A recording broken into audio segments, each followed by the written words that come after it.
The woman who stepped out of the luxury car drew everyone's attention as she walked straight towards me. She then said, "I've come to pick you up in your car," and stood close to me, which caused a big stir around us. Joseph's mouth was agape. Who is that woman?" It wasn't me who answered Joseph's question, but the stunning model-like beauty, Jessica. "My name is Stephen, and I'm 30 years old. I work at a design and engineering company. Today is our high school reunion. It's the first time we've ever had one, but out of nowhere, an invitation had arrived. The sender was Joseph. We met in our first year of high school and pushed each other to aim for a prestigious university. We spent our afternoons studying in the library or study rooms, half studying and half chatting. Joseph and I especially loved cars and often debated about our dream cars. However, we went separate ways in our second year of high school. My father suddenly passed away due to illness. Although I could have tried to apply for university with scholarships, I decided to start working to support my struggling mother, so I got permission from the school to get a part-time job. The part-time job was at the design and engineering company where I now work, and I found the work there very interesting. During high school, they only let me do simple tasks, tracing someone else's designs or doing basic measurements. Eager to become fully competent, I decided to join the company full-time right after high school instead of going to college. When I told Joseph about this, he was upset. He said we had promised to apply for T University together. But my situation had changed drastically. Since then, I haven't been in touch with Joseph at all. I know he successfully got into the prestigious university we aimed for. It's been 12 years since then. I was genuinely curious about how he's been, so I decided to attend the reunion. Since the invitation was from Joseph, it seemed he was the organizer. I arrived early at the venue and looked for Joseph. I found him right away. Even in high school, he was tall, well-built, and handsome with sharp features. Today, he was wearing an expensive-looking suit, looking even more impressive. As I approached Joseph, he noticed me. "Hey, it's Stephen, isn't it?" He walked towards me with wide eyes. "Joseph. Long time no see. How have you been?" I greeted him as I handed over the participation fee, and he nodded with a smile. "I've been well, but really busy. The company I joined after graduating is extremely demanding. But, how should I put it? I feel like I'm really contributing to the country, and it's very fulfilling." Contributing to the country, that's quite grand. He works for a famous company that everyone knows. That's impressive, graduating from such a prestigious university and working at a top company. When I said that, Joseph puffed out his chest a little. "Yeah, I'm doing my best." "You are a high school graduate, right? I heard your dad passed away suddenly, that's tough. Such a waste of your talent." I smiled wryly. "I'm doing my best at my current company too. But I'm sure my efforts seem small compared to Joseph's." I didn't say much and changed the subject. "By the way, we used to talk a lot about cars back in the day. You always wanted a foreign car." When I mentioned this, Joseph's face lit up. "Oh. You have to hear this. I finally got my dream car." It was the European car brand that Joseph had always admired the most. Excitedly, he pulled out his phone and showed me a picture. "Look at this. The luxury and dignity of this style. Isn't it amazing? You can't help but fall in love with it." I nodded as I looked at the phone. I prefer domestic cars, but the overwhelming presence of foreign cars is undeniably impressive.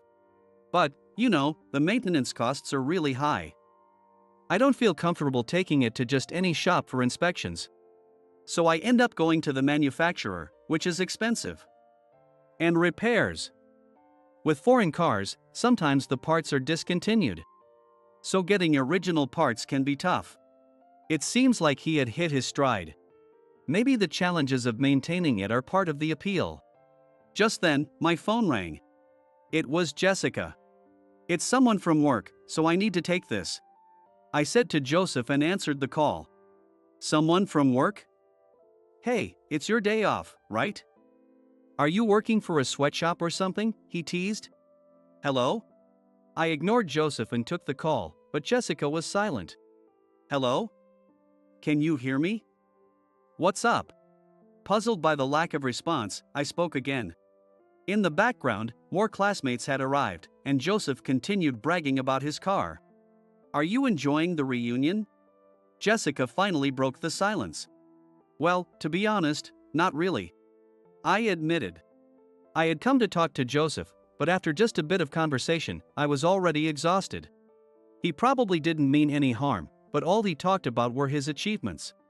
I'm sure he worked incredibly hard to get into that prestigious university, and his current job at a major company is demanding. His salary is probably high. And he owns a car that everyone dreams of. For a moment, I silently watched Joseph, who had changed a bit. Then Jessica said, "All right, I'll come pick you up," and hung up. What? I stared at my phone in disbelief. Why did Jessica call me in the first place? While I was puzzled, Joseph spoke to me again. Sorry, I've been talking about myself. What car are you driving now? I replied that I drive a domestic car. Joseph continued, compact cars have low maintenance costs, right? What kind are you driving? Show me. I think sporty-looking wagon types are nice, even if they're just compact cars. I sighed. Joseph, what's happened to you? I furrowed my brows and looked at him, making him uneasy. Sure, your car is cool. But every car has its own appeal. I prefer domestically made cars. When I said that, Joseph scratched his head awkwardly. Sorry, I was actually really looking forward to seeing you. Stephen, seeing you brought back all those high school memories. I felt betrayed when you didn't go to the T University with me, even though I understand why. I thought if you had come with me, you could have had a car like this too. I sighed. I'm sorry too. Maybe if I had explained things better back then, you wouldn't have felt that way. I found the work at the company where I had my part-time job really interesting and wanted to learn through practice instead of just studying. And after that, as I trailed off, a high-end domestic car pulled up outside the venue. That alone caused a bit of a stir, but when everyone saw the woman stepping out of the driver's seat, they were stunned. With a small face, thin lips, a sharp high nose, and almond-shaped double eyelids. Her slightly brown, wavy hair. Her well-proportioned figure, and long, slender legs peeking out from her skirt. The woman who stepped out of the luxury car drew everyone's attention as she walked straight towards me and said, "I've come to pick you up in your car," causing a huge commotion around us. Joseph's mouth was agape. Who is that woman? It wasn't me who answered Joseph's question, but the stunning model-like beauty, Jessica. My name is Jessica. I'm Stephen's assistant, she said, making a graceful bow. I held my head in my hands. Jessica took my hand and, insisting, "Let's go," tried to lead me back the way she came. Jessica, sorry. I just started to enjoy myself, I said, stopping her. Jessica widened her eyes. Just had a misunderstanding with an old friend. We just made up, so, sorry, I explained. Jessica smiled warmly. It's fine if you're having fun. Can I hang around and wait? If I wasn't enjoying myself, it would be rude to keep her waiting after she came to pick me up. I was about to suggest she head back when Joseph stepped forward. If you'd like, your assistant can join us. Jessica's face lit up. Really? Her smile was dazzling, nearly knocking everyone out. It's a buffet, so if you pay the fee, Joseph said, glancing at me with a grin. I silently took out my wallet and paid for Jessica. You are not really my assistant, and that car is a company car, I said as I handed over the fee. Jessica pouted. Hey, I was trying to make you look good. I chuckled. Jessica continued. Why not? You're going to be the next president.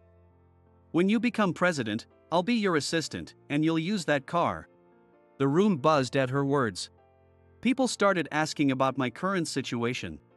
So I reluctantly explained that I had been working hard at the company where I had my high school part-time job, eventually being considered for the next president role. Jessica looked at me with a sly smile, but I tried not to involve her too much in my story. Joseph then said, I see, you were working hard too, Stephen. Sorry again for everything. No worries. I wanted to tell you everything back then. After we fell out in high school, I was a bit stubborn. Perhaps, can we hang out more often? Joseph nodded with a smile. As the reunion ended, I went for a drive with Jessica behind the wheel. She focused straight ahead, concentrating on driving. Watching her profile, I recalled how we met. I met Jessica in my second year of high school. It was a few months after I started my part-time job at the company, during the summer. During the summer vacation, a fourth-grade girl began coming to the office. It was Jessica, the daughter of Mr. Brown, the company president.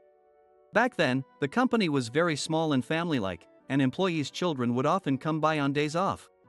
Jessica was there almost every day. She seemed to enjoy watching the adults work. She took a particular liking to me. She would watch me work closely. Her eyes sparkled with curiosity. A 10-year-old girl hanging around didn't seem like anything romantic. But Jessica was quite a mature girl. She would straightforwardly say, "I want to marry you in the future." When I brushed it off, she would get angry, saying, "I'm serious." The employees teased me, saying, "You'll marry the president's daughter and become the next president," which made a high school kid like me feel a bit awkward. However, when I graduated from high school and officially joined the company as a full-time employee, things changed. I convinced Mr. Brown, the president, to implement 3D CAD. I taught myself 3D modeling and incorporated it into our design and engineering projects, which increased our clients. As the company grew, it became harder for children to come and go, and I stopped seeing Jessica around that time. Self-study was incredibly challenging, but I enjoyed every bit of it. I loved that kind of learning. Around this time, my desire to go to college, which I had once given up, rekindled. Of course, I kept that desire in check because I was already working. But I wondered if I could at least take some classes to learn about the areas where self-study had its limits. Going to college now seemed impractical. Still, I wanted to attend university. One day, amidst this internal struggle, Mr. Brown approached me. "Stephen, have you considered going to college?" I was stunned when Mr. Brown, the president, said, "Thanks to your hard work, the company has grown significantly. I know you've been looking into universities because you want to study more. How about taking a leave of absence and attending college for 4 years? I want to support your aspirations," he said with a warm smile. I was moved to tears. I asked for some time to think it over. It was an incredibly generous offer, but I didn't want to leave the company short-handed for 4 years. After doing some research, I found a night school at a university. Fortunately, there was a night school within commuting distance that had the program I wanted to study. When I consulted with Mr. Brown, he laughed at my modesty. So, I enrolled in night school and studied to my heart's content. During this time, the company accommodated my schedule by adjusting overtime and weekend work, which was a huge help. I will definitely repay this kindness. With that determination, I continued to work hard after graduating from university. I actively incorporated the new skills I had learned at university into my work. These new skills were particularly effective in large projects, allowing us to offer proposals from various angles, even in urban development. So, as it turns out, I'm not just a high school graduate as Joseph mentioned. I forgot to explain this to Joseph, but I'm sure we'll have another chance to meet. One day, while I was busy applying my learned skills and helping the employees acquire them, Mr. Brown invited me to dinner. Mr. Brown had treated me like his own son since high school. We often had meals together, discussing various topics each time. I thought it was just another usual dinner that day. But when I arrived at the restaurant, there was someone else at the table besides Mr. Brown. It was Jessica, all grown up. Seeing me, she blushed and looked down.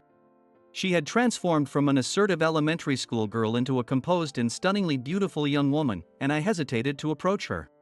When I cautiously approached the table, Mr. Brown gestured for me to sit. I still vividly remember nodding nervously when he asked if I remembered his daughter. When I nodded, Jessica's face lit up like a blooming flower. Despite the initial tension, the dinner progressed pleasantly. Mr. Brown kept glancing at Jessica, and each time she would look down, until finally, "Dad, she said hesitantly. With a knowing smile, Mr. Brown excused himself to the restroom, leaving us alone.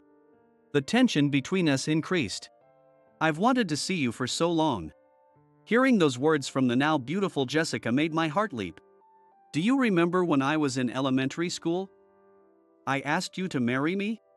She looked up at me with a flushed face and pleading eyes. I nodded awkwardly, like a robot. Jessica took a deep breath and said the words she had prepared. I've loved you even when we couldn't see each other. Will you date me with marriage in mind? The words, spoken rapidly as if exhaling a long-held breath, pierced my heart. I met Jessica when she was still in elementary school. During my sensitive middle and high school years, while others were developing crushes on classmates or teachers, she had carefully nurtured the feelings she had since she was 10. I was deeply moved by that. She had kept her desire to see me suppressed all these years. She had heard about my hard work at the company and decided not to interfere. She had promised her father, Mr. Brown, to focus on her studies until she graduated from university. She worked hard to improve herself, worrying that I might marry someone else in the meantime. Once she was close to graduating and had a job offer from her father's company, she finally arranged to meet me today. Hearing this, I couldn't dismiss her feelings. When Mr. Brown returned from the restroom and said, I'd feel at ease if it were you, Stephen, with a warm smile, I made up my mind. Definitely, I'd love to date you. Jessica, whose long-held feelings had finally been acknowledged, blushed deeply and shed tears. I knew I had to honor her sincere feelings. I made up my mind to do just that. As we drove, reminiscing about the past, these memories became precious parts of my life. I wondered if I was good enough to deserve Jessica's genuine feelings. Looking at her profile, I said, Can we take a break? Indicating the parking lot of a nearby park. Of course. I replied, and the car slowly pulled into the parking lot. It was a fairly large park, with a central area full of large playground equipment and a walking path around it. At the end of the path was a small hill with a gazebo. Jessica and I began walking toward the gazebo. The stars, they're beautiful, she said. Looking up, I saw a sky full of stars. Maybe it was because we were in a place with few streetlights or because of the clear winter air, there seemed to be more stars than usual. Yeah, they're beautiful. I responded, and Jessica chuckled. Her face seemed to shine more than usual. I love you, Jessica. As I looked at Jessica's profile, I couldn't help but murmur those words. Jessica blushed deeply. What? All of a sudden. I'm happy, though. I laughed softly. Well, I was just reminiscing, and I wondered if I was good enough to deserve your sincere feelings. It made me realize I hadn't expressed even half of what I feel. I'm not very good at romance. After graduating high school, I worked tirelessly. While attending night school, time flew by like a storm. During that time, I had no romantic interests and was entirely focused on work. And once I start working, I get completely absorbed. I'm probably the most boring guy ever. Could someone like Jessica, who was 7 years younger than me, really be satisfied with a guy like me? A dull man like me with a beautiful woman who attracts everyone's attention. I don't think we match. Still, I don't want to let Jessica go.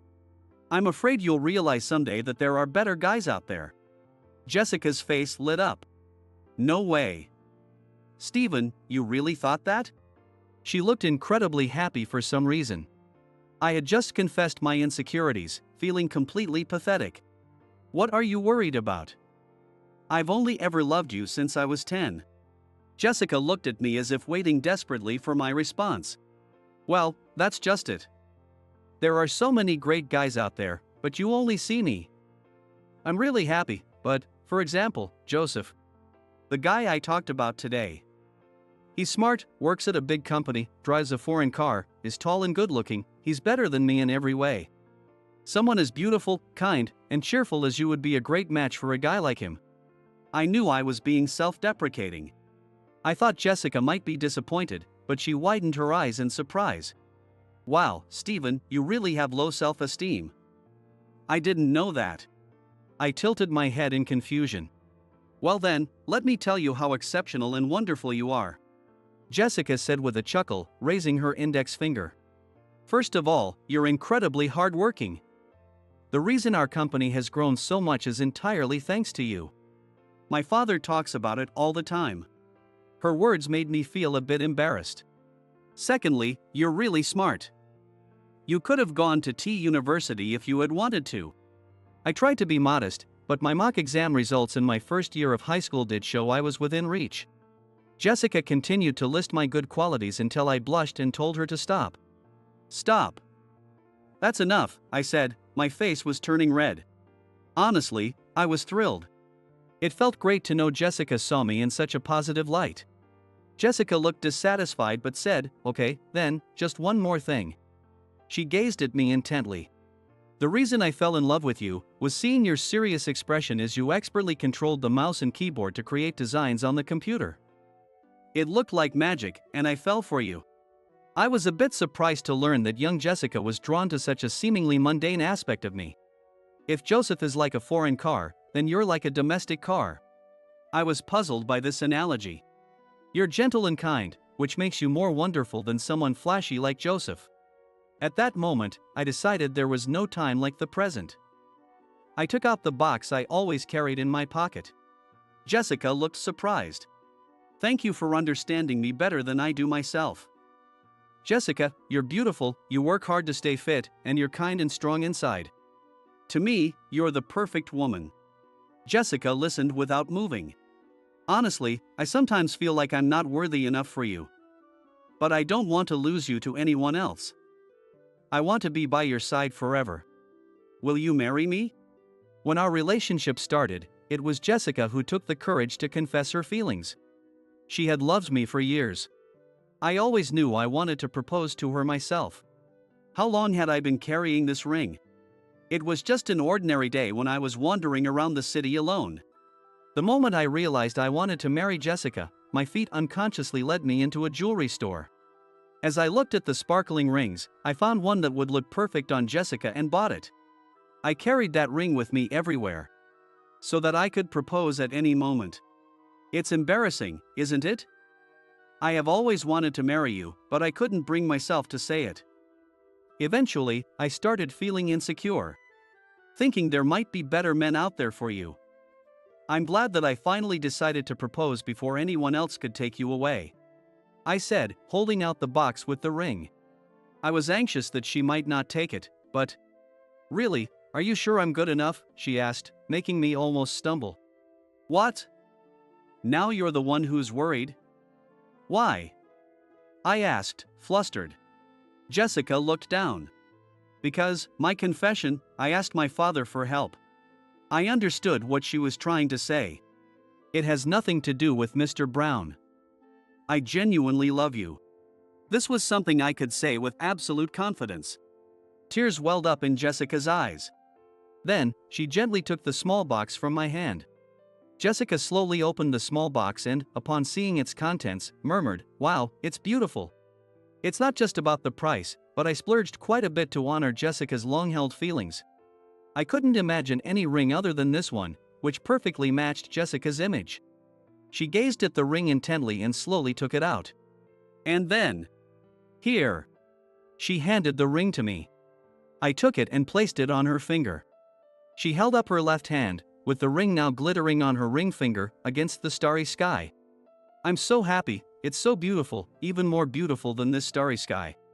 In that moment, she looked more beautiful than ever. Just as foreign cars and domestic cars each have their own unique appeal, I realized I had qualities I hadn't acknowledged.